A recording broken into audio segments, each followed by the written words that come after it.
அனைவருக்கும் அன்பு மிகுந்த வணக்கம். செல்வராமாயணம் என்னும் இலக்கண பாடல்களும் இலக்கிய சுவையும் கொண்ட புதிய ராமாயண காவியத்தை புனைய வைத்த என் இறைவன் ராமனை நன்றியுடன் வணங்கி மகிழ்கிறேன். செல்வராமாயணம் பருவம் 3 அயோத்தி பருவம், காலம் 8 பரதன் காலம். இறந்த மன்னனை எண்ணி அழுத கண்களிலே கடலின் உப்பையும் மிஞ்சும் உப்பு தோன்றுதல். பாடல் எண் 993. கண்டதுயர் கண்களெல்லாம் கடல் உப்பை மிஞ்சினவே, உண்டான நீர்முகத்தில் உருண்டிடவே நெஞ்சமெல்லாம் மண்ணாண்ட மன்னவனின் மாண்பினையே கொஞ்சினவே, பண்புடையோன் அவன் சிறப்பை பகன்றன வான் நெஞ்சனவே. இதுவே 993வது பாடல். இந்த பாடலுக்கான விளக்கத்தை காண்போம்.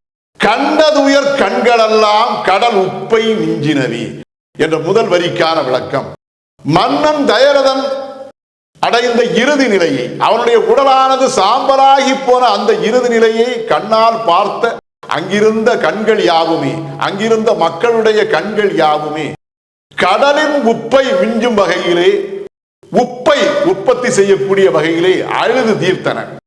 உண்டான நீர்முகத்தில் உருண்டிடவே நெஞ்சமெல்லாம்.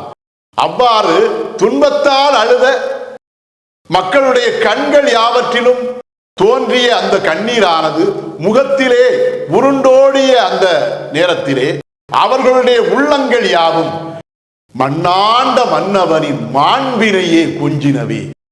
அந்த கோசல நாட்டை ஆண்ட அந்த சிறப்பான மன்னனாகிய தயரதன் கொண்ட மாண்பு மிகுந்த நெஞ்சம், மிகவும் பெருமை மிக்க புகழ் மிகுந்த சிறப்பான பண்பு மிகுந்த அந்த நெஞ்சத்தின் சிறப்பை, அவன் எத்தகைய பெருமை உடையவன், அத்தகையவன் இறந்து விட்டானே என்றெல்லாம் சொல்லி அந்த மன்னனுடைய பெருமைகள் யாவையும் கொஞ்சம் மொழியிலே அந்த உள்ளங்கள் யாவும் பேசின.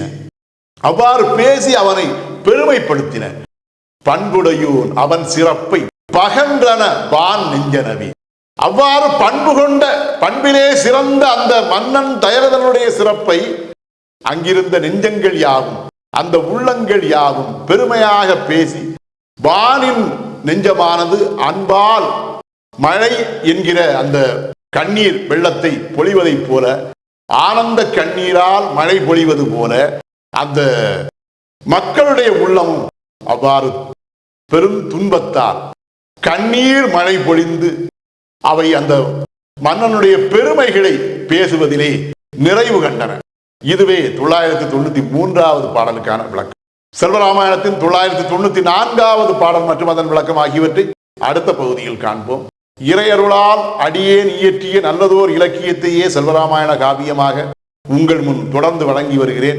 உங்கள் அன்பையும் ஆதரவையும் தொடர்ந்து தந்து இந்த புதிய ராமாயண காவியத்தை அனைவரிடத்திலும் கொண்டு சேர்க்குமாறு உங்களை அன்போடு கேட்டுக்கொள்கிறேன். அனைவருக்கும் நன்றி, வணக்கம்.